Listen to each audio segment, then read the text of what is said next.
Kid's been down the path enough times that it's feeling real familiar.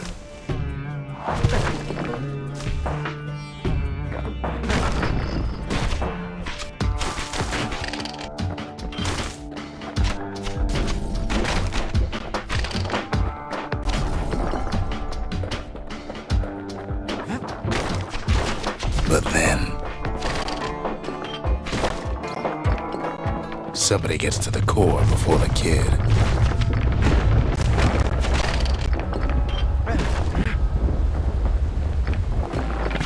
Floor starts giving way under the lightest step. A single panic squirt could bring the whole place down. So could a reckless kid, for that matter.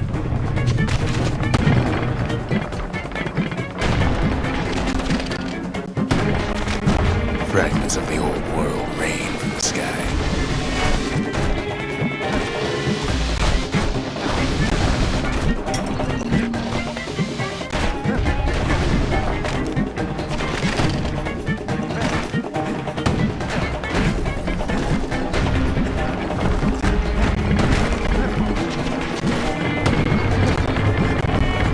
Stray valuables are lying everywhere. Kid thinks twice about risking his hide for them, though. Well, the path ain't exactly open to visitors no more. Security's all fired up.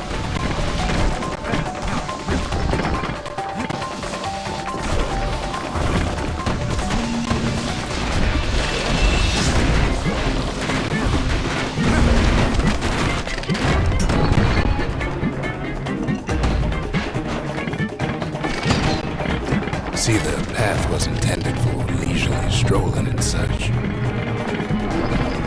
Not so much for noise and tomfoolery.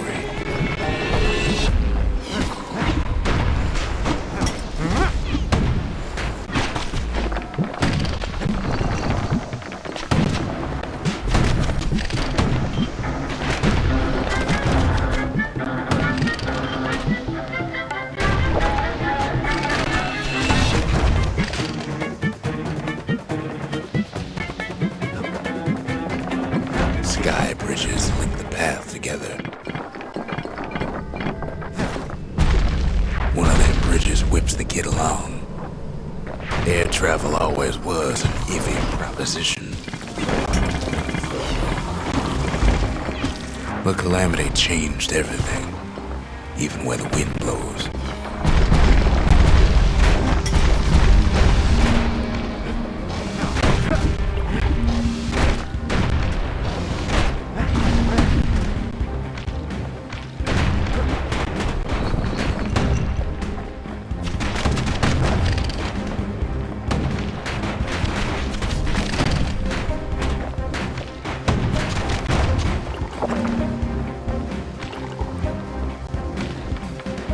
Well, if we mastered the winds in the old days, we can do it again.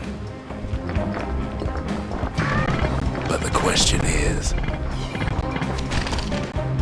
who else could have taken the core?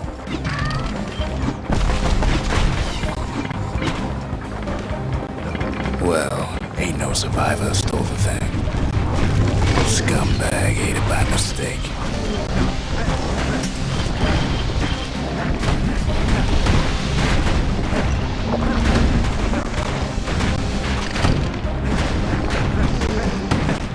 Tough break. Unlike the kid, that core ain't coming back.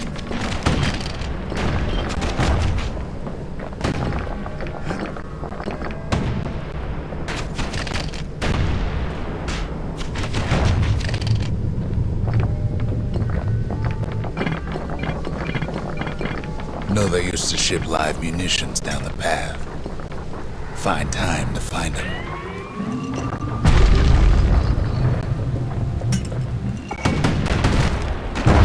Wires to toss those things plenty far away.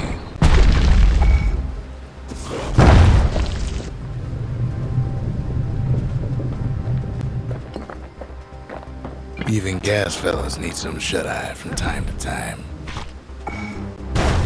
They get real cranky when you wake them up.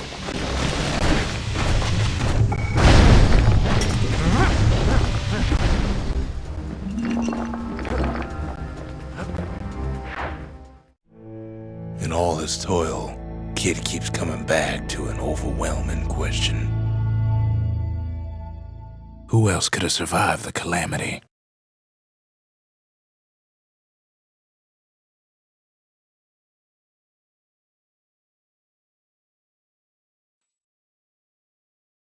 So he didn't find the core that time, but that ain't about to stop us.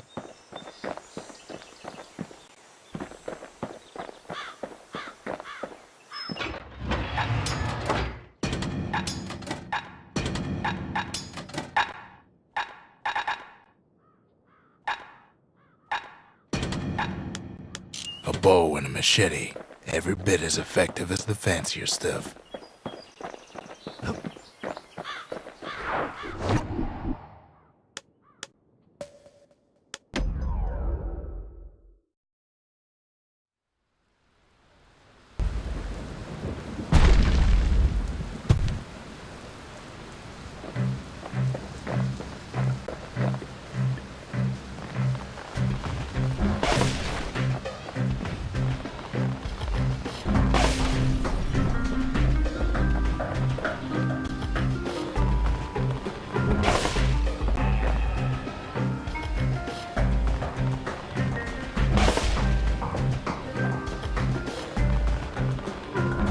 He's feeling real proud of that show.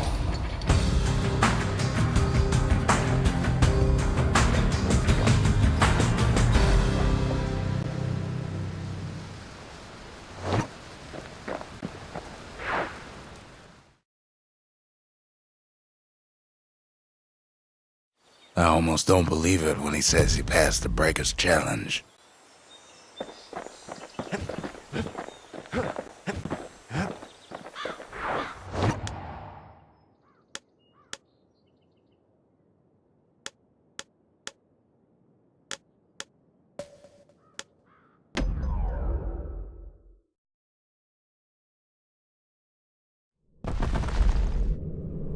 In better days, the melting pot was sealed tighter than the skin on a squirt.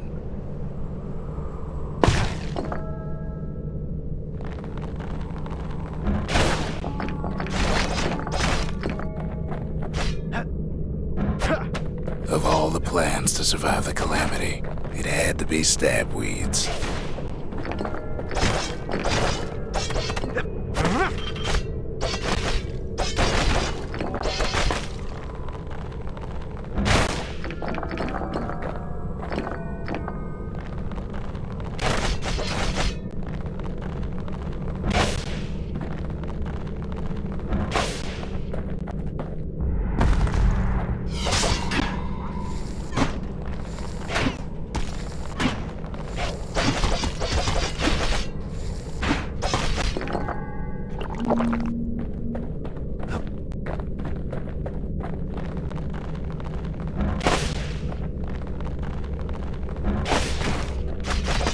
He cuts down every stabweed like there's gonna be a prize for it. If there's a core, he figures it ought to be deeper down.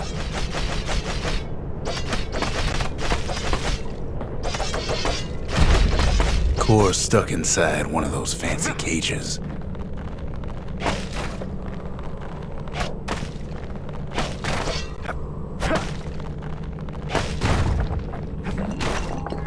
Some of the stuff lying around is downright dangerous.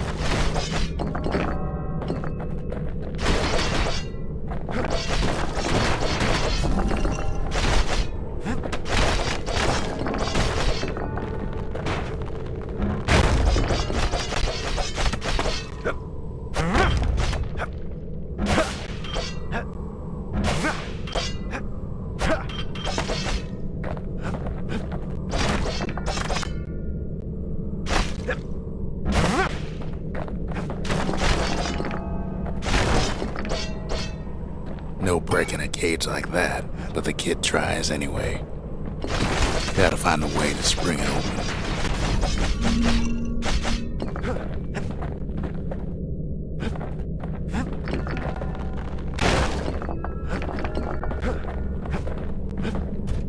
He throws a switch. Now what could possibly go wrong? Quite a bit, as it turns out. cage starts lifting from the core ever so slow. All Kid can do is wait. Shipments start falling in.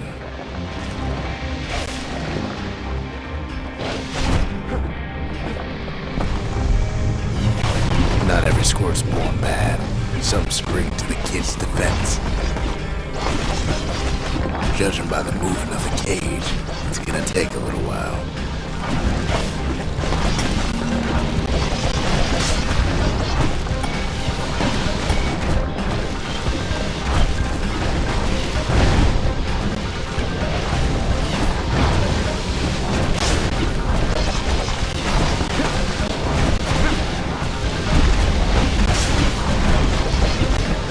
Scumbags don't take kindly to interlopers.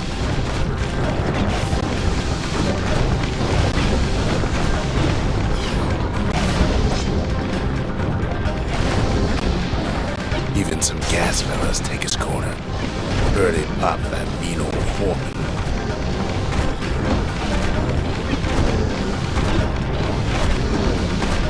At this rate, maybe 5 more minutes, maybe 30, hard to tell.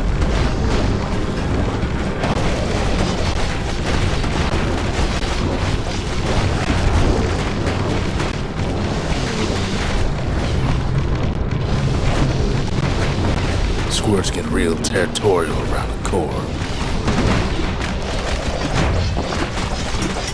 Then a shipment of free samples shows up.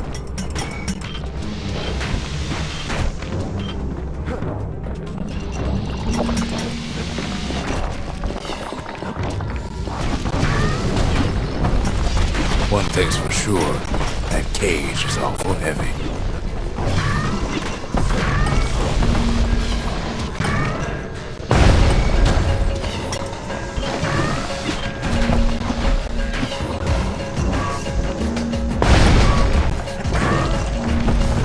Troublesome scene, to be sure.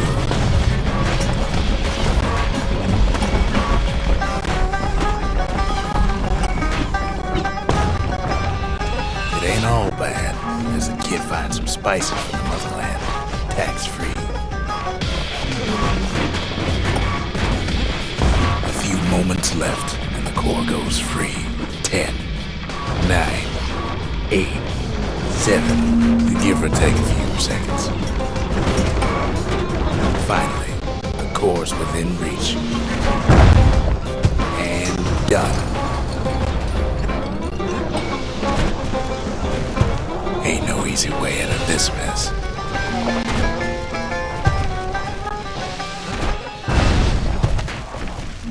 He's got it. Just gotta get to the nearest barge.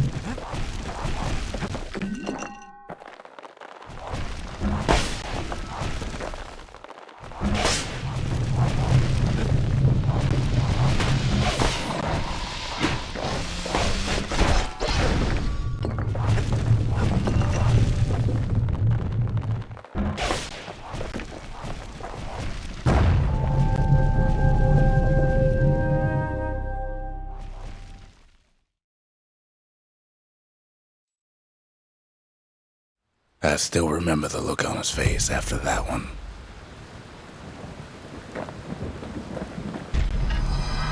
The old world's finished, but the new world's just getting started.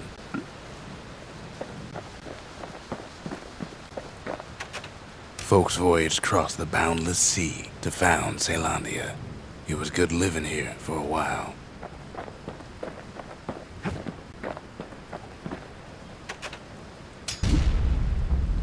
A lot of things need fixing up in this world, and we can start right here.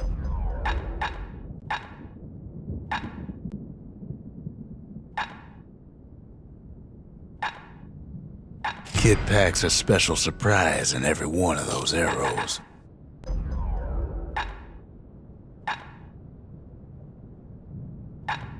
The little Zolwood oil and that blade shines like a light.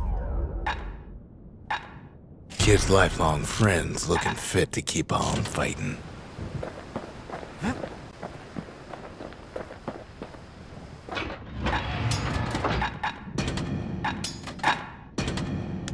Ain't much kid can't handle with hammer and bow in hand.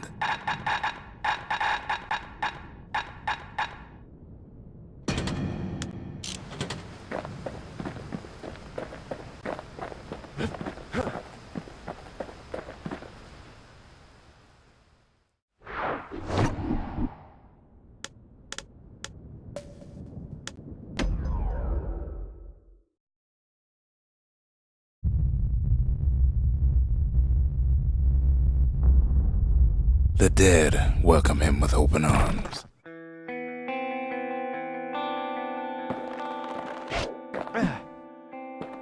The calamity took everybody after all. Kid sees it plain, frozen faces all around. You don't much care to see him, not like this.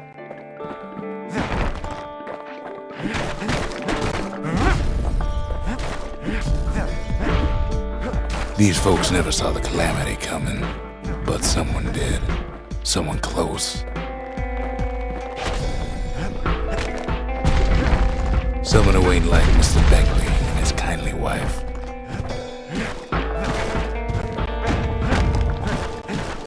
It was someone like him. Kid sees him there agape, in the flesh.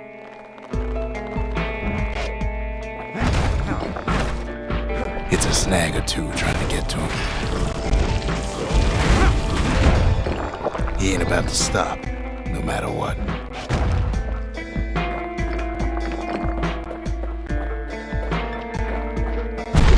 He's got so many questions after all.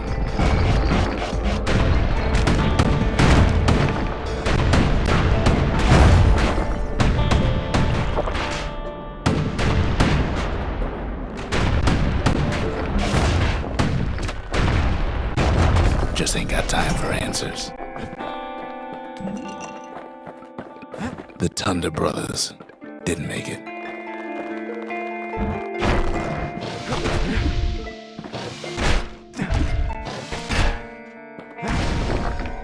They never saw what it was like beyond the walls.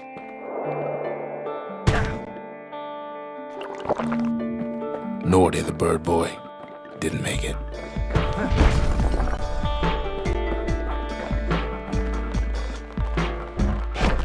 The Jawsons, they didn't make it.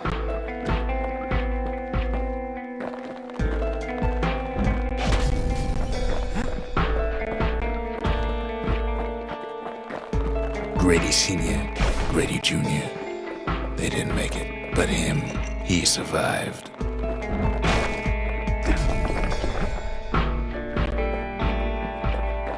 Kid finds proof enough that man ain't from around here.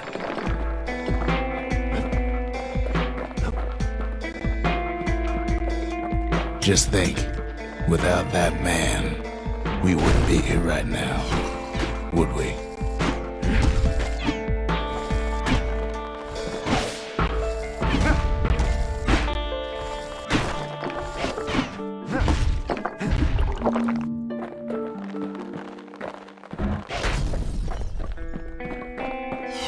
The Corps survived as well.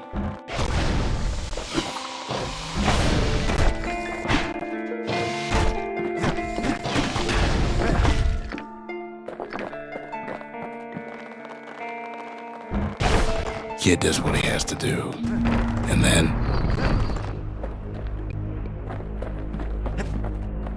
what do you say to a man who's seen too much? Kid hasn't a clue, but he says this. We have to go. Please.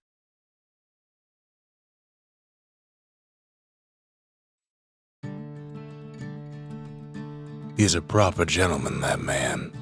His name is Zolf. No hiding he's an Ura. Folks like him ain't never been a common sight in Caelondia. He's relieved to see a living face or two.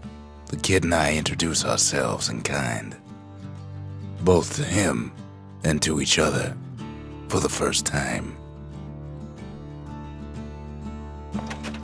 For Zolf, Caelondia was like a second home. He's real worried about his first home, too. far to the east. We all lost loved ones in the calamity, he says. I don't know how I'm gonna go on without mine. He was born in the Tazil terminals.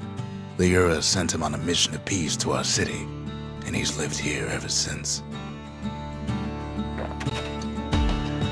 We fought the Ura decades ago, but that was then. Things are different between us now.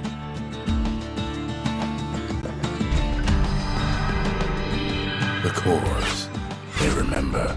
That's why this place is coming together. That's why things are gonna be all right.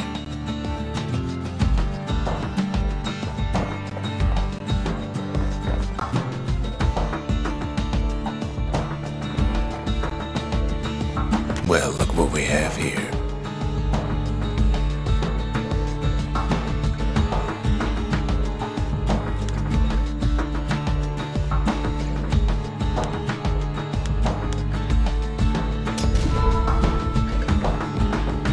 The memorial. Here, a kid can pay respect to the old world and earn it in kind.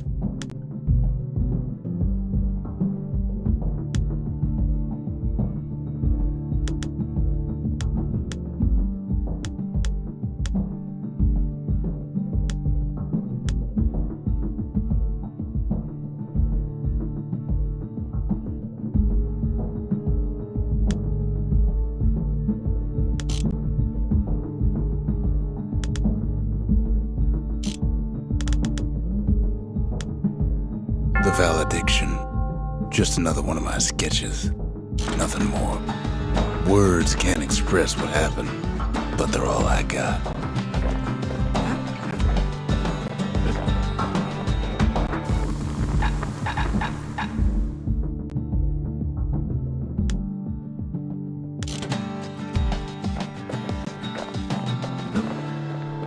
We tracked down a couple more cores near the edge of the city. The Hanging Gardens. Folks used to go here to relax from their relaxing.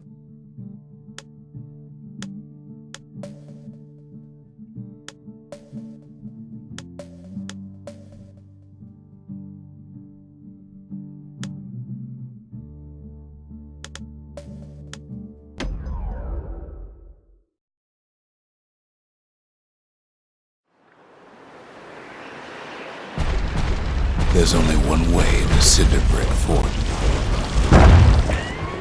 The hard way.